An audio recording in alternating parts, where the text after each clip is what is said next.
Hey, I'm Greg. And I'm Billy. And we're the Fuji guys. This is a fun video. I guess that's why we're laughing, eh? This is the first look video for our brand new Instax Mini 8. The Instax cameras are so much fun. The brand new Instax camera, in fact, comes in fun colors. There's 5 different colors. The Instax Mini 7S, which was a very, very popular camera for the last 2 years, is now being replaced by this model, the Instax Mini 8S. Billy, we've made it a little bit smaller. Yeah. We're using a little bit less battery power now. We've made it more automated as far as exposure control. And it's easier to turn on and off. So those are some of the improvements that we've made. Billy, why don't you go around and just show us the controls first, and then we'll show them how to load film and tell them a few more things, okay? Let's take a look at this brand new Instax Mini 8. Great colors, like I said, as Greg mentioned, you got this little pastel blue, pastel yellow, white. We also got a black and I believe the pink as well. So it's, it comes in many fun colors, and of course we'll be selling this with a film with it. So it'll be a 20-pack film when you buy it from us. However, depending on the region you buy it just might be the camera alone. This is, again, the replacement of the Instax Mini 7S, so there's some minor changes, but not a whole lot, and I'll show you that. First off, you notice that the camera is slightly thinner than the 7S, and by not that much, however, because it is film, and film is a certain size, and the lens is going to have to be a certain size, so you can't really miniaturize how we did, with the digital cameras, of course. But let's take a look at the front of this camera. You got, of course, the lens. It's a 60mm lens, and basically to turn the camera on, there's a button on the side here, and you push it, and it pops the lens open, and now the camera's ready to go. Of course, you need to have your batteries inside. It runs off AA battery, so I'll show you where you can put that. But to turn it off, you can just push the lens back in. Beside it, you got your shutter release button, and you just push it down, and it basically instantly takes a photo by opening up the shutter and the aperture that's appropriate, and exposes it into the film on this camera. Above the shutter button, you got the viewfinder, and that's where you're going to see and frame your subject. You want to note, of course, that when you view through the optical viewfinder on this camera, it is slightly off axis from the lens. So if your subject is a little bit too close and you're trying to frame them in the center, the image is actually going to be captured right here. So there's going to be a slight parallax. So you need to be aware of that. And of course, as the subject is further away from you, then that obviously will be less and less parallax. Yeah, it'll properly align after a certain point. So just be aware of that when you're doing very close photos, that you realize the parallax between the viewfinder and the lens. Right beside it, of course, you got this honking flash, if you want to call it that. It's a nice big flash, and it's needed to really expose the scene.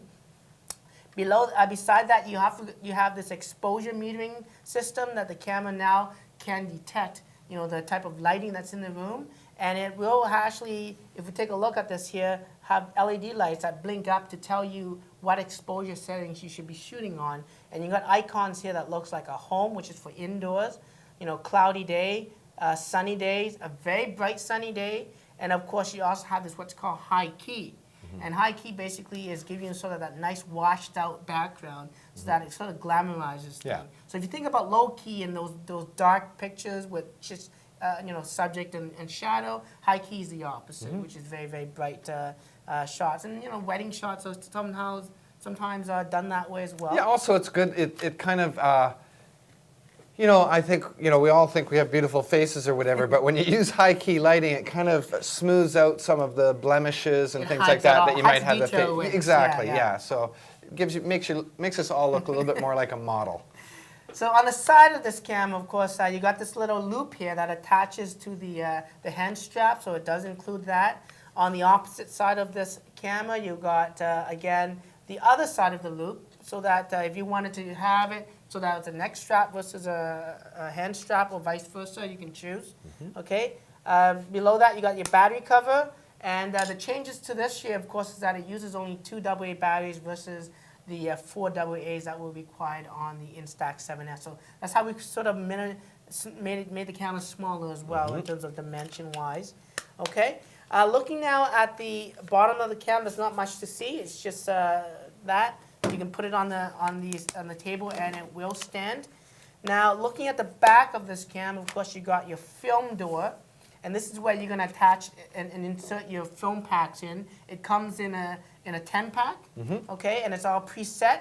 And what you'll see is that there's a little notch that you push down and it opens it up.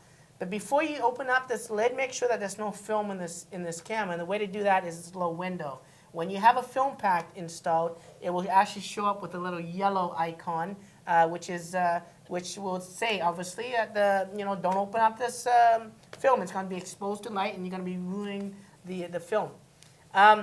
Below that and to the right, you also have this film indicator. It tells you how much shots you have. So once you load in brand new film, it resets back to 10, and you go 9. And then the first shot you take is going to be a dummy cover. And then you got 10, 9, 8, 7, 6, 5, 4, 3, 2, 1. And then, of course, that's when you want to replace the film again and do that. So let's just open the back of this camera. As you can see there, that's where actually the film goes. And again, there's a little yellow icon here, and then when you take the film pack out, and Greg's going to let's load a film for us right now. Sure. So when you buy it, it comes in a 2-pack like this. Each one is individually wrapped in foil, so I'll take one of those packs right now, and you'll open it up. Yeah, and while Greg's doing that, I mean, you can take this definitely, a lot of people have concerns about film going through airport scanners and whatnot, and generally I say if you're really concerned about it, you should hand check it. However, most of the times when we've gone through the airport, there's really been no issues with it, because it really has to be a super high power X-ray to really damage this film. So again, you got the film pack, you got a little yellow tab, and you got the little yellow tab on the back of this camera. You want to line that up, and it just goes in, and then you close it down. And basically, when you turn the camera on, it's going to obviously reset this. And of course, you want to put in AA batteries to do that, and I don't have that here. But I do apparently have one that's working. Yeah. Which is so great. This one already has batteries and film in it. So as Billy said, when you shoot the first frame, what comes out is it's known as a dark slide, and that's basically to protect the rest of the film from light when you open the package. After that, however, each time you press this button, it will eject one piece of film. And as you can see right now, there's no exposure on this film yet because it takes time, and it processes before your very eyes. So basically, it takes about 2 minutes before you see most of the color. Yep. You see about 90% of how good the picture is going to be after about 2 minutes. And then if you give it the full 5 minutes, that extra 3 minutes, it'll bring in that last 10% of color saturation and proper exposure and everything. But you can see this picture that I just took of Billy starting to come in right now. In about 2 minutes, it's going to be 90% perfect. And then after 5 minutes, you'll have the final version like we see in these images here. So that's just a quick look at the film, the nice little credit card size. If you do want the larger film, we do also continue to offer the Instax 210 camera, which has obviously the larger film. One last thing I just wanted to point out, and I couldn't show you earlier, but I talked about the exposure controls, how the front of the camera has a little sensor, and depending on the different lighting, that LED is going to adjust to what settings, and it kind of tells you what you should set it up to. And in this instance here, it says I'm indoors because the lighting's not that great, so I want to set it to that. But if I adjust that, as you can see right there, it will change basically the aperture on the camera, and so that it can either let more light in or let less light in and give you proper exposure with this camera. So just match up the dot with the light that comes on in the exposure system. Very simple. So, yeah, and if you're watching this video, chances are you might know a friend that has one of these cameras or whatever. I mentioned the word fun a few times there before, but really, for the younger crowd, it's a very, very fun thing to use at parties, to share images instantly with people.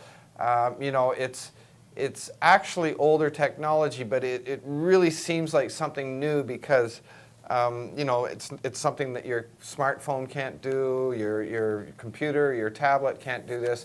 Producing an actual print that you can pass around to your friends, you can stick it on your school locker, you can write on them with Sharpie pencils. That's right. And messages and things like that. that. I mean, the film even has spots where you can actually write that down, so it's perfect. So they're a lot of fun. I'm sure that you've already seen one of these and you're dying to get one yourself. So check out all our other videos on our YouTube channel by subscribing to the Fuji Guys YouTube channel, or follow Billy on Twitter. And if you want to have any questions answered by the Fuji guys, you can contact us those ways. Until the next video, I'm Greg. And I'm Billy. And we're the Fuji guys.